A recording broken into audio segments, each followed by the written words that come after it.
The UK's largest local authority, Birmingham City Council, is to cut up to 2,000 posts in the next financial year. The council has refused to rule out compulsory redundancies, and those staff who remain will be asked to accept a pay freeze. Well, Phil Mackey is in Birmingham for us. Phil, I just wonder, there's this massive number, but is it a sign of things to come across the country? Yes, we've been told, George, to expect a squeeze on public spending, and this is really the first big announcement from many local authorities that are setting their budgets over the next few weeks. Now, unions in the public sector are bracing themselves for more announcements, not just from local councils, but from government agencies, from the NHS as well.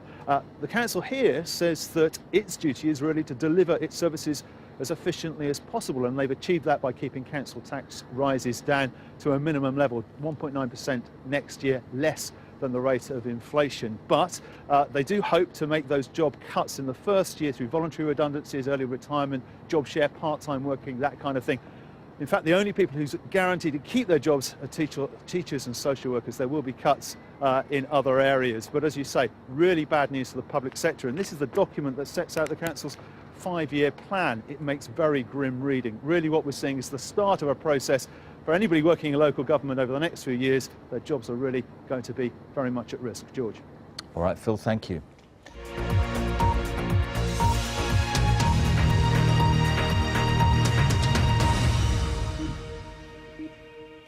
Good afternoon, it's 5 o'clock. Our main story that a 19-year-old has been sentenced to life in prison today for the murder of the schoolboy Jimmy Mizen. Jake Fari threw a glass dish at the 16-year-old in a South London bakery. The dish shattered and a shard of glass severed an artery in Jimmy's neck. Well, after the verdict, Jimmy's father spoke movingly about his son outside the Old Bailey, and he had a message for the UK. Britain, he said, was becoming a country of anger, selfishness and fear. But he said, together, we could all stop that happening. Let's go to the Old Bailey now and get the latest from our correspondent, Phil Mackey. Yes, this was about the terrible loss of a 16-year-old who, the day after his birthday last May, had gone to buy a lottery ticket and then stopped for a sausage roll in a bakery in South London. 3 minutes later, he bled to death in the arms of his elder brother. Today, we've heard about the stoicism and the dignity and the compassion of his family, compassion for the family of the man that murdered their son. That was 19-year-old Jake Fari, who we were told was a violent and aggressive bully, as Jane Bennett-Powell reports.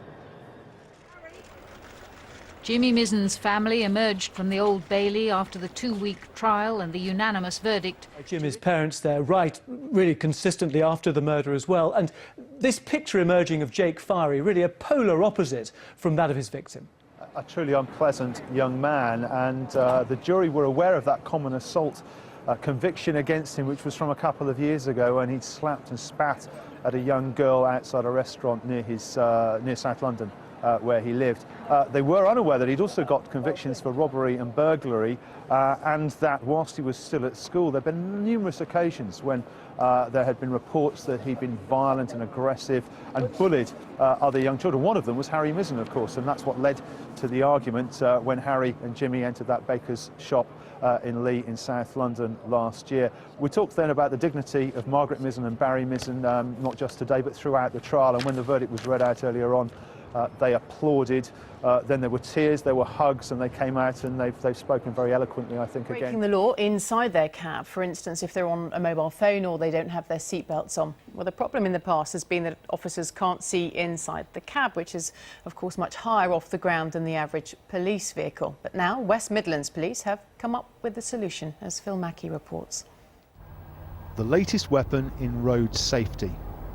It's the newest specialist police vehicle, and it's also the most unusual. It's state-of-the-art and high-tech and straight off the production line. It's a borrowed truck.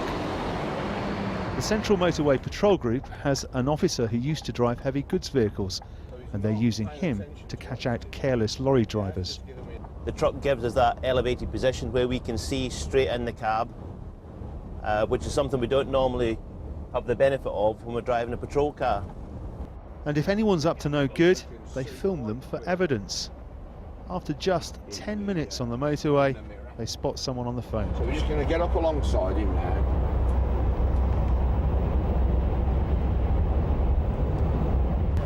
a sit in the police car and we'll just have a chat. They pull him over and make him aware of the gravity of his offence.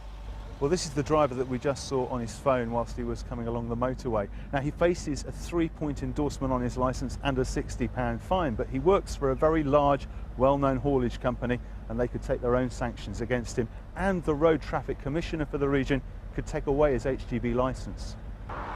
Goods vehicles account for 10% of motorway traffic, but are involved in nearly a third of all collisions. And in the West Midlands in the past 5 years, there have been 938 accidents involving trucks and lorries. You can clearly see he's not wearing a seatbelt. They've caught drivers drinking, watching DVDs, and even using a camping stove to cook a meal while at the wheel. But the vast majority drive sensibly and safely and keep on the right side of the law. Phil Mackey, BBC News, Worcestershire.